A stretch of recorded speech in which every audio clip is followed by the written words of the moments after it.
that feeling when you're on the last train home, totally exhausted, and the city lights just blur past the window? Well, I had a night like that a few weeks ago that I'll never forget. I was on line 47.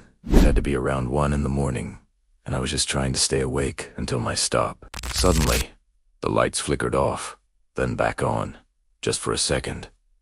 But in that split second, everything changed. There was a man sitting directly across from me. He hadn't been there before. He just appeared. He looked like he'd been pulled out of an old black and white photograph.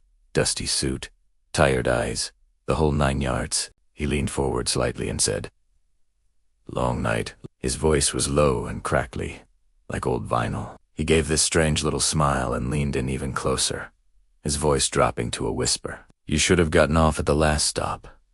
Before I could even process what he said, the lights flickered again, a quick off, and just like that, he was gone. The seat across from me was empty again.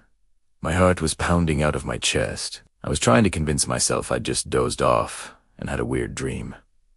But then, the train's intercom crackled to life. A distorted voice announced, "Next stop, final stop." My blood ran cold. Here's the thing. Line 47 is a loop. It doesn't have a final stop. It just goes around and around. But right on cue, the train started to slow down. I pressed my face against the glass and saw we were pulling into a station I had never seen in my life.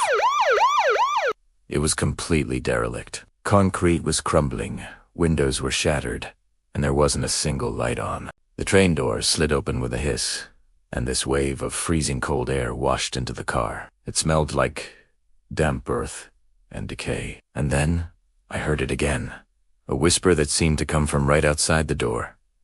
"Last stop." Nope. No way. I didn't move a muscle. I just stared straight ahead, praying the doors would close. After what felt like an eternity, they did, and the train slowly pulled away from that nightmare platform. I practically launched myself out of my seat at the next real, brightly lit station. I didn't even care that it was miles from my place. I just ran out and called the most expensive rideshare of my life. I've never taken that route again, and I probably never will. So, a little piece of advice from me to you. If you're ever on a train late at night and something feels off, just pay attention.